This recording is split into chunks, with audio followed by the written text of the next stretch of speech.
ನಮಸ್ಕಾರ ರೀ ಎಲ್ಲರಿಗೂ welcome back to Guruji Tech Blogs Kannada. ಈ ಒಂದು ವಿಡಿಯೋದಾಗ 16 ಹೊಸ ರೈಲು ಮಾರ್ಗಗಳನ್ನು ಎಲ್ಲೆಲ್ಲಿ ಆರಂಭ ಆಗತ್ತೋ ಅನ್ನೋದನ್ನು ಪೂರ್ತಿಯಾಗಿ ವಿವರವನ್ನು ನೋಡೋಣ.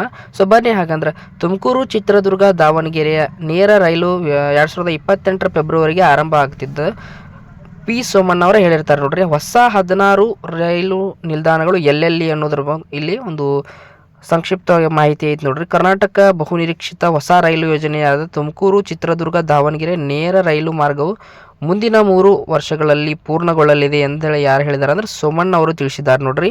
ವಿ ಸೋಮಣ್ಣ ಅವರು ತಿಳಿಸಿದ್ದಾರೆ. ಮಾರ್ಗದ ಕಾಮಗಾರಿಕೆ ಪರಿಶೀಲನೆ ನಡೆಸಿದ ರೈಲ್ವೆ ಖಾತೆ ರಾಜ್ಯ ಸಚಿವ ಭೂ ಸ್ವಾಧೀನ ತ್ವರಿತಗೊಳಿಸ ಕಾಮಗಾರಿಕೆ ವೇಗ ನೀಡಲು ಹೇಳಿದ್ದಾರೆ ನೋಡ್ರಿ. ಈ ಬಗ್ಗೆ ಹೆಚ್ಚಿನ ವಿವರ ಇಲ್ಲೈತೆ ನೋಡ್ರಿ. ಹೊಸ ರೈಲು ಮಾರ್ಗಗಳು ಎಲ್ಲೆಲ್ಲಿ ಅಂತಂದ್ರೆ ತುಮಕೂರು ಹಳೆ ನಿಲ್ದಾಣ, ಊರುಕೆರೆ, ತಿಮ್ಮರಾಜನಹಳ್ಳಿ, ಜೋಗಿಹಳ್ಳಿ, ಚಿಕ್ಕನಹಳ್ಳಿ, ಶಿರಾ, ತಾವರೆಕೆರೆ, ಆನೆಸಿದ್ರಿ, ಹಿರಿಯೂರು, ಮೇಟಿಕರ್ಕೆ, ಐಮಂಗಲ ಮುಂತಾದವುಗಳು ಇಲ್ಲಿ ನಿಮಗೆ ಲಿಸ್ಟನ್ನು ನೋಡ್ಬೋದು. ಅದರಲ್ಲಿ ಕಾಣ್ತವೆ ಯಾವ ಥರ ಹೊಸ ನಿಲ್ದಾಣಗಳು 16 ಆಗುವುದನ್ನು ಇಲ್ಲಿ 2028 ಫೆಬ್ರವರಿಗೆ ಪೂರ್ಣಗೊಳ್ತೈತಿ ಕಾಮಗಾರಿಕೆ ಅನ್ನೋದು ಕೂಡ ಇಲ್ಲಿ ಹೇಳಿದ್ದಾರೆ ವಿ ಸೋಮಣ್ಣ ಅವರು. ಈ ವಿಡಿಯೋ ನಿಮ್ಗೆ ಇಷ್ಟ ಆಗಿದ್ರೆ ಲೈಕ್ ಮಾಡಿರಿ, ಶೇರ್ ಮಾಡಿರಿ, ಮತ್ತು ಗುರೂಜಿ ಟೆಕ್ ಕನ್ನಡ ಚಾನಲ್ಗೆ ಸಪೋರ್ಟನ್ನು ಮಾಡಿರಿ, ಸಬ್ಸ್ಕ್ರೈಬನ್ನು ಮಾಡಿರಿ. ಮತ್ತು ಯಾರು ನಮ್ಮ ಚಾನಲ್ಗೆ ಹೊಸದಾಗಿ ಬಂದಿರಿ ದಯವಿಟ್ಟು ಸಬ್ಸ್ಕ್ರೈಬನ್ನು ಮಾಡ್ಕೊಳ್ರಿ.